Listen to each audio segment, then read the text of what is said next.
આ તરફ સુરત શહેર ભાજપ પ્રમુખ માટે આજે સાયન્સ પ્રક્રિયા અને શહેર ભાજપના નવા સુકાની માટે આજે નિરીક્ષકોની ટીમના સુરતમાં ધાબા જોવા મળી રહ્યા છે। 3 પૂર્વ મેયર તેમજ 2 ભૂતપૂર્વ ડેપ્યુટી મેયર અને 1 માજી ધારાસભ્ય, 2 પૂર્વ સ્થાયી સમિતિના અધ્યક્ષ સહિતના આગેવાનો દાવેદારી કરે તેવી શક્યતા છે। તો રાકેશ શાહ તેમજ રમેશ ઉકાણી, કુલદીપસિંહ સોલંકી અને પંકજ દેસાઈ સુરતમાં દાવેદારોની રજૂઆત સાંભળશે। દાવેદારી નોંધાવનારાઓનો રિપોર્ટ પક્ષના મહુડી મંડળના નિરીક્ષકોને સોંપવામાં આવશે। મહત્વનું છે કે સૌપ્રથમ વખત ફોર્મ ભરીને સ્પર્ધા શહેર ભાજપ પ્રમુખના પદ માટે થવા જઈ રહી છે। સૌરાષ્ટ્રવાસી એવા પૂર્વ ધારાસભ્ય જનક બગદાણા, પૂર્વ મેયર જગદીશ પટેલ, પૂર્વ ડેપ્યુટી મેયર દિનેશ જોગાણી દાવેદારી કરી શકે છે।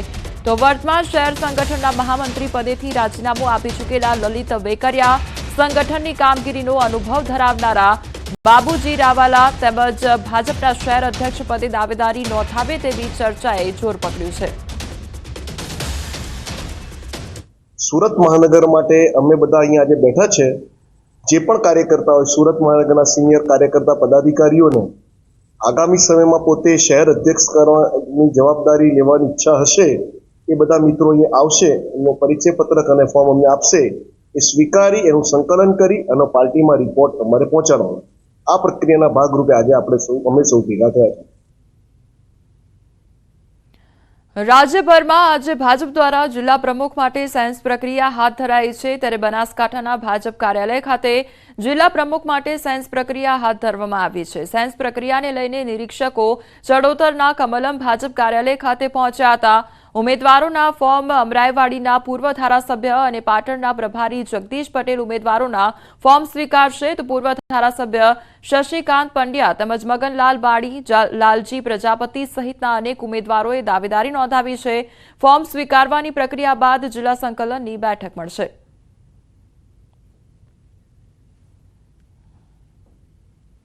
મહાકુંભ માટે નિઃશુલ્ક વોટર એમ્બ્યુલન્સનું ફ્લેગ ઓફ કરવામાં આવ્યું અને કેન્દ્રીય જળશક્તિ મંત્રી અને પ્રદેશ પ્રમુખ CR પાટીલે કર્યું ફ્લેગ ઓફ તેમજ વોટર એમ્બ્યુલન્સ કાર્યક્રમનું મુખ્યમંત્રી ભૂપેન્દ્ર પટેલે કર્યું ફ્લેગ ઓફ। તો સુધાંશુ મહેતા ફાઉન્ડેશન દ્વારા વોટર એમ્બ્યુલન્સ મહાકુંભ માટે નિઃશુલ્ક ભેટ આપવામાં આવી।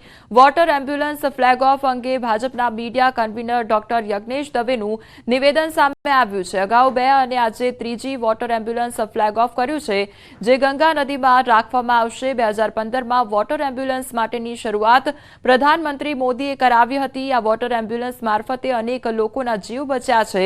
વોટર એમ્બ્યુલન્સ મારફતે ગંગા સ્નાન કરવા ગયેલા લોકો ડૂબ્યા હોય તેમને જીવનદાન પણ મળ્યું છે।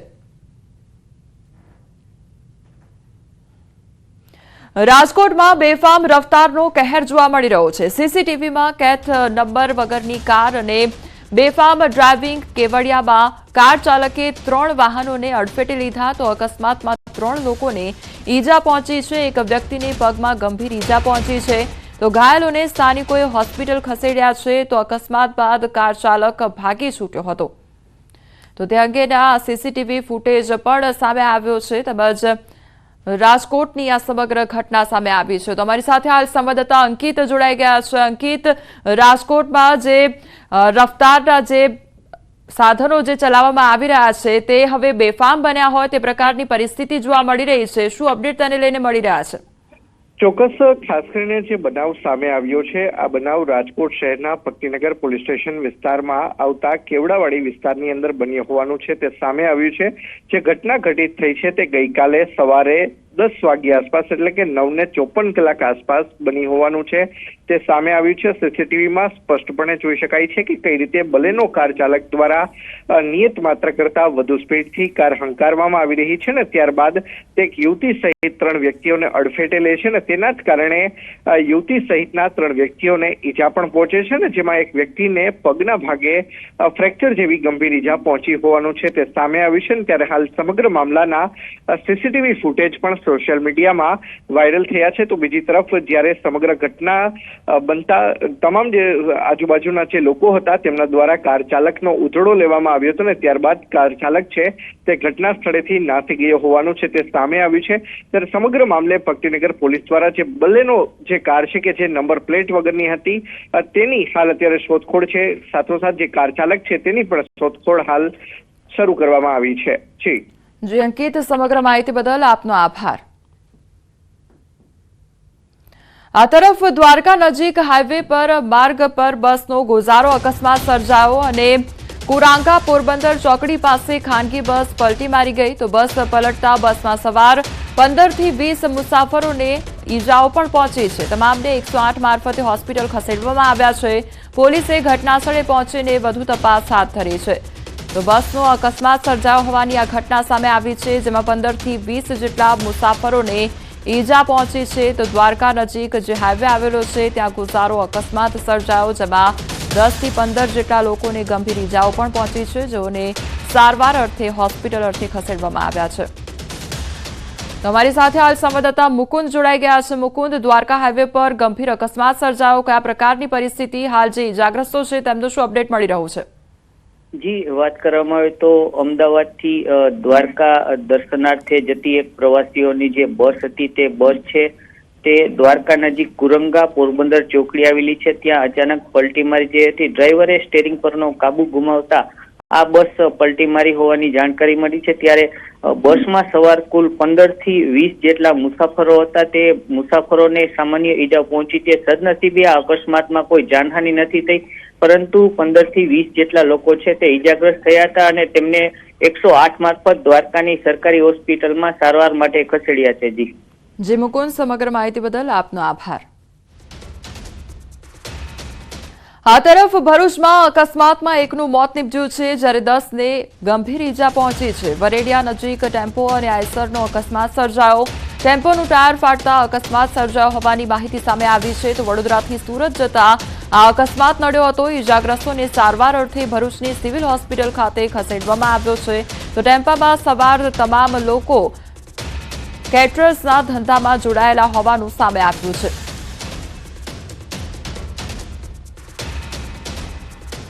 દારૂ રાખવાનો નવો કિમિયો ભુજ એલસીબીએ પકડ્યો છે. માંડવીના મકડા ગામની સીમમાં ખાડામાં ટાંકી રાખી આ દારૂનો જથ્થો રાખવામાં આવ્યો હતો. તો વાકલ માતાજીના મંદિર પાછળ દારૂનો જથ્થો રાખવામાં આવ્યો હતો. પોલીસે ખાડામાં રાખેલ દારૂનો જથ્થો જપ્ત કર્યો. તો 39.484 નો દારૂનો જે જથ્થો હતો તે જપ્ત કરવામાં આવ્યો છે. તો નામચીન બુટલેગર જટુભા જાડેજાનું નામ સામે આવ્યું છે. આરોપી સામે અગાઉ નખત્રાણા તેમજ ગઢશીશા વિસ્તારમાં 10 થી વધુ ગુના નોંધવામાં આવ્યા છે. રાજકોટમાં રહેતી માણાવદરની તબીબ યુવતીનો આપઘાત સામે આવ્યો અને બીએચએમએસ તબીબ જલ્પા ઘોસિયાએ જીવન ટૂંકાવ્યું છે. તો સૌરાષ્ટ્ર કલા કેન્દ્ર પાસે માધવપ્રસાદ ફ્લેટમાં ગળે ફાંસો ખાઈ આપઘાત કરી લીધો. ગાંધીગ્રામ પોલીસ દ્વારા વધુ તપાસ હાથ ધરવામાં આવી છે. મૃતદેહને ફોરેન્સિક પોસ્ટમોર્ટમ માટે મોકલવામાં આવ્યો છે. જૂનાગઢના રહેણાંક વિસ્તારમાં સિંહના આટાફેરા વધતા લોકોના જીવ તાળવે ચોંટી ગયા છે. સિંધી સોસાયટીમાં આવેલી નાલંદા સ્કૂલ પાસે સિંહનું ટોળું દેખાતા લોકોમાં ડરનો માહોલ જોવા મળ્યો છે. જો કે ગાંધીગ્રામમાં સતત 3 દિવસથી સિંહ આવે છે અને મોડી રાત્રે એક સિંહ શેરીઓ અને રસ્તાઓ પર ફરતો નજરે પડ્યો છે. મોબાઈલના કેમેરામાં સિંહ કેદ થયો. તો સમી સાંજ પડતા જ લોકોમાં ડરનો માહોલ સર્જાયો છે. તો સિંહનું ટોળું આવી ફરતા જ રહેણાંક વિસ્તારમાં લોકોમાં ડરનો માહોલ જોવા મળી રહ્યો છે. તો તે અંગેનો વિડીયો પણ કેમેરામાં કેદ થયો છે. પ્રધાનમંત્રી નરેન્દ્ર મોદીના શાસનમાં ગરીબી ઘટી છે અને આ વાત સ્ટેટ બેંક ઓફ ઇન્ડિયાના સંશોધનમાં બહાર આવી છે.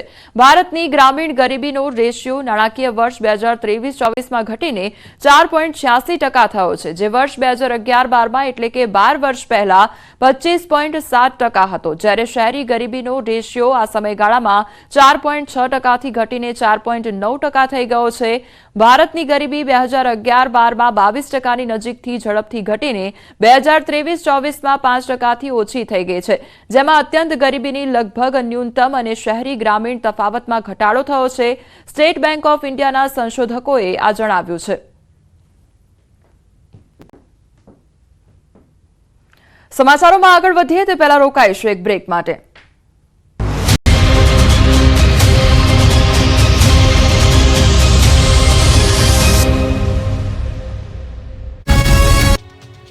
આ દ્રશ્યો ખેડૂતોની વેદના રજૂ કરવા માટે પૂરતા છે. બજારમાં મોંઘા દાટ મળતા શાકભાજી ખેડૂતોને કોળીના ભાવે વેચવા મજબૂર થવું પડતા ખેડૂતોમાં રોષ ફેલાયો. ત્યારે સાબરકાંઠાના ખેડૂતોએ શાકભાજી બજારમાં વેચવા જવાની બદલે પોતાના ખેતરમાં જ પશુઓને છોડી મૂક્યા. શાકભાજીમાં મંદી જોવા મળતા ખેડૂતોને માર્કેટમાં સારા ભાવ ન મળતા તેઓ પશુઓને શાકભાજી ખવડાવવા મજબૂર બન્યા. શાકભાજીના ભાવમાં મંદીના કારણે ખેડૂતોને શાકભાજીને હિંમતનગરમાં વેચાણ માટે લઈ જવાનો ખર્ચ પણ નીકળી શકતો નથી. ખેડૂતોને મોંઘા દાટ બિયારણ, દવાઓ, મજૂરી ખર્ચ માથે પડ્યો. ખેડૂતો શાકભાજીના હોલસેલ માર્કેટમાં લઈને આવે છે, પરંતુ ખેડૂતોને એક થેલીના ફ્લાવર, કોબીજ, રીંગણ, મેથી સહિત ટામેટા સહિતના પાકના પૂરતા ભાવ મળતા નથી. 2 રૂપિયાથી લઈને 5 રૂપિયા સુધીના ફ્લાવર, કોબીજ, મેથી, ટામેટાના ભાવ મળી રહ્યા છે. ખેડૂતોએ કહ્યું કે હોલસેલના વેપારીઓ મફતના ભાવે અમારા શાકભાજી ખરીદી રહ્યા છે, તો સામે છૂટક વેપારીઓ પણ ખેડૂતોને લૂંટી રહ્યા છે. એટલે ખેડૂતોએ પશુઓને શાકભાજી ખવડાવી દીધા. જો તમે ઘરનું ઘર ખરીદવાનું સપનું જોઈ રહ્યા હો તો તમારા માટે ખુશીના સમાચાર આવ્યા છે. જંત્રીના ભાવ વધારાની બબાલ વચ્ચે હવે સસ્તા ઘર મળવાને લઈને મોટી ખબર આવી છે. ઘરનું ઘર લેવાનું વિચારનાર લોકોને સસ્તા ઘર મળશે. ઘરનું ઘર સસ્તું મળી રહે એ દિશામાં સરકાર વિચારણા કરી રહી છે. પ્રોપર્ટી શોમાં બિલ્ડરો સમક્ષ સીએમએ રજૂ કર્યો વિચાર. કહ્યું કે 10 લાખમાં ઘરનું ઘર મળે એ દિશામાં કામ કરો. સામાન્ય લોકો ઘરનું ઘર લઈ શકે એ માટે પ્રયાસ કરો. એફોર્ડેબલ હાઉસ માટે જરૂરી સુધારા માટે ખુલ્લા મને ચર્ચા કરવા તૈયાર. સાથે બેસીને એફોર્ડેબલ હાઉસની વ્યાખ્યા નક્કી કરવા અપીલ કરી. સાથે જ બિલ્ડરોને કહ્યું કે જંત્રી મામલે કોઈ ચિંતા ન કરતા. કહ્યું કે રજૂઆતો કરો, સારી રીતે આપણે આગળ પણ વધીશું. ડેવલપર તરીકે જવાબદારી સારી રીતે નિભાવો છો તો અમે સરકાર તરીકે પડખે છીએ. સાથે જ સીએમએ બિલ્ડરોને ટોણો માર્યો કે એફોર્ડેબલ હાઉસિંગ બિલ્ડરો ભૂલી ગયા છે. નાના મકાનો તૈયાર કરો, સામાન્ય લોકો ખરીદી શકે. 1 BHK 2 BHK મકાન તૈયાર કરવા અપીલ કરી. એક વ્હાઇટ કલરનો શર્ટ પહેરીને તમે રોડ પર ફરો ને તો 1 કલાકની અંદર જે બદલવાનું મન થાય ને એ 4-4 દિવસ પહેરશો તોય તકલીફ નહીં પડે એવો રોડ સાહેબ બનાવવા આગળ વધે. અમદાવાદની આન બાન અને શાન ગણાતો એસજી હાઈવે હવે ડસ્ટ ફ્રી હાઈવે બનશે. હવે તમે એસજી હાઈવે પર સફેદ મોતી જેવા કપડાં પહેરીને નીકળશો તો પણ તે કપડાં મેલા નહીં થાય. એસજી હાઈવે પર હવે ધૂળ ઉડવી એ ભૂતકાળ બનશે. ક્યાંય પણ હાઈવે પર ધૂળ નહીં ઉડે. હાઈવે પર ધૂળ ન ઉડે તેવા કામ ચાલુ છે. આ અંગેની ગૃહ રાજ્યમંત્રી હર્ષ સંઘવીએ નિવેદન આપ્યું. ક્રેડાઈ ગાહેડ હાઉસ અમદાવાદ ખાતે ક્રેડાઈ ગાહેડ સંસ્થાના 43મા સ્થાપના દિવસ નિમિત્તે યોજાયેલા કાર્યક્રમમાં ગૃહ રાજ્યમંત્રી હર્ષ સંઘવી ઉપસ્થિત રહ્યા. અમદાવાદના વિકાસમાં ડેવલપર્સના આધુનિક અને આઇકોનિક બિલ્ડિંગોને બિરદાવતા ગૃહ રાજ્યમંત્રી હર્ષ સંઘવીએ અમદાવાદમાં ધમધમતા એસજી હાઈવેને સંપૂર્ણ ડસ્ટ ફ્રી બનાવવા અંગેની મહેચ્છા દર્શાવી હતી અને તેમાં સહભાગી થવા સૌ ડેવલપર્સને અપીલ કરી હતી. અમદાવાદમાં દિન પ્રતિદિન પોલ્યુશનની સમસ્યામાં વધારો થઈ રહ્યો છે, ત્યારે સિઝન પ્રમાણે ગાર્ડન બનાવવામાં આવી રહ્યા છે. તેમ હવે ઓવરબ્રિજની નીચે પણ મેટ્રોના પિલ્લર પર વર્ટિકલ ગાર્ડન બનાવવા અંગેનો નિર્ણય લેવામાં આવ્યો છે. પ્રાયોગિક ધોરણે શહેરના હેલ્મેટ સર્કલ નજીક વર્ટિકલ ગાર્ડન બનાવવામાં આવી રહ્યા છે. મેટ્રો પિલ્લર પર અલગ અલગ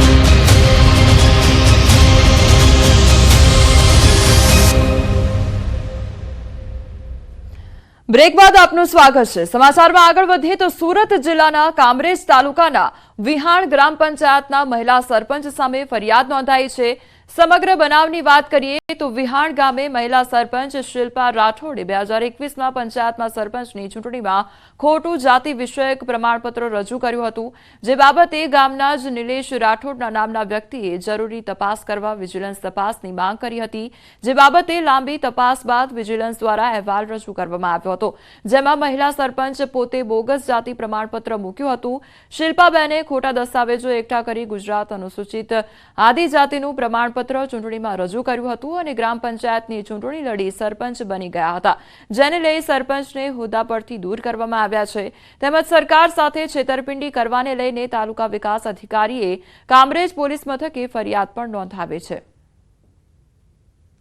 વિહાણ ગામના નિલેશભાઈ સુરેશભાઈ રાઠોડ દ્વારા વિહાણ સરપંચ બેઠક પર 2021ની ગ્રામ પંચાયતની ચૂંટણીમાં ચૂંટાયેલ શિલ્પાબેન દીપકભાઈ રાઠોડના જાતિ પ્રમાણપત્રની તપાસ કરવા વિજિલન્સ સેલને અરજી કરેલ હતી. જે આધારે વિજિલન્સ સેલ દ્વારા તપાસ કરી તૈયાર કરેલ અહેવાલના આધારે વિભાગીય વિશ્લેષણ સમિતિ સુરત દ્વારા શિલ્પાબેન દીપકભાઈ રાઠોડનું જાતિ પ્રમાણપત્ર ખોટું હોવાનું સામે આવતા રદ કરવાનો હુકમ કરી અમોને ગુજરાત અનુસૂચિત જાતિ, અનુસૂચિત આદિજાતિ અને અન્ય પછાત વર્ગ જાતિ પ્રમાણપત્ર કાઢી આપવાનું અને તેની ખરાઈ કરવાનું નિયમન કરવા બાબતના અધિનિયમ 2018ની કલમ 11 અને 12 મુજબ કાર્યવાહી કરવા અધિકૃત કરવામાં આવેલ હોય અધિનિયમની કલમ 11 મુજબ તેઓને તેઓના હોદ્દા પરથી ગેરલાયક ઠેરવીને દૂર કરી કલમ 12 મુજબ તેઓની સામે પોલીસ ફરિયાદ નોંધાવેલ છે. વડોદરા શહેર ભાજપ સેન્સ પ્રક્રિયામાં માથાકૂટ સર્જાઈ અને શહેર પ્રમુખ માટે ફોર્મ ભરતી વખતે માથાકૂટ થઈ છે. પૂર્વ ડેપ્યુટી મેયર તેમજ પૂર્વ કોર્પોરેટર વચ્ચે બોલાચાલી સર્જાઈ છે. સુનીતા શુક્લા અને હર્ષિત તલાટી વચ્ચે બોલાચાલી થઈ છે. બંને ભાજપના નેતાઓ જાહેરમાં બાખડ્યા અને હર્ષિત તલાટી પર જાહેરમાં કપડાં ઉતારીને ભગાવવું તેવો આક્ષેપ કરી સુનીતા શુક્લ બાખડ્યા છે. અન્ય નેતાઓએ બંને વચ્ચે પડી મામલો થાળે પાડ્યો છે. કોઈ પણ વ્યક્તિ પોતે ઝાંખો પડતો હોય તો એ ઝાંખાની સામે જે ઉજળું ને પ્રકાશમય છે તો એ એનાથી સહન થવાનું જ નથી, કારણ કે જે પોતે નથી કરી શક્યા એ બીજો કરી શકે છે, એટલે એ લોકોથી સહન નથી થતું ને વિરોધ કરે છે. બાકી સંગઠનમાં અમે છીએ જ, સંગઠનમાં કોઈ આંતરિક વિવાદ છે જ નહીં. ના, મેં પોતે દાવેદારી નથી નોંધાવી. સુનીતાબેન ઇન્ટેન્શનલી કોઈકના આધા બનીને આવું કોઈ કાર્ય કરતું હોય તો એમને વિચારવું જોઈએ. એવી કોઈ વાત જ બેન અમે નથી કરી, બિલકુલ ખોટી વાત છે, તથ્ય વિહોણી વાત છે. માત્ર ને માત્ર મારા પર કાદવ ઉછાળવા માટે આ કૃત્ય થઈ રહ્યું. જે ખાનગી બેઠકો છે તે ખાનગી હોય છે, એટલે એમાં શું ચર્ચા થાય એની મને ધ્યાનમાં નથી. બીજું, હું પ્રમુખ ન બનું એના માટે કોઈ બેઠકો બોલાવતા હોય એવું મારા ધ્યાનમાં નથી, પરંતુ હા, હું પ્રમુખ બનું એના માટે એટલા બધા કાર્યકર્તાઓ જાહેરમાં વાત કરે છે અને એ લોકોની એવી લાગણી છે કે વડોદરા મહાનગરમાં અધ્યક્ષની જવાબદારી ડોક્ટર વિજયશાન આપવી જોઈએ. ખેડા જિલ્લા સહકારી સંઘની ચૂંટણી યોજાઈ અને માતર, નડિયાદ, મહુધા, કઠલાલ અને કપડવંજમાં ચૂંટણી યોજાઈ. ચુસ્ત પોલીસ બંદોબસ્ત સાથે ચૂંટણી યોજાઈ તો ચૂંટણીમાં ભાજપના પૂર્વ ધારાસભ્યએ અપક્ષ ઉમેદવારી નોંધાવતા ચૂંટણી રસપ્રદ બની છે. તો ભાજપના મેન્ડેટ પર ભગવતભાઈ પરમાર અને કેસરીસિંહ સોલંકી વિરુદ્ધ ચૂંટણી જંગ છેડાયો છે. 30માંથી 24 મતદારો દ્વારા અત્યાર સુધીમાં મતદાન કરવામાં આવ્યું અને મહત્વનું છે કે જિલ્લા સહકારી સંઘમાં 13 બેઠકોમાંથી 8 બેઠકો બિનહરીફ થતા 4 બેઠકો પર ચૂંટણી યોજાઈ તો આગામી 7 તારીખે નડિયાદમાં મતગણતરી પણ કરવામાં આવશે.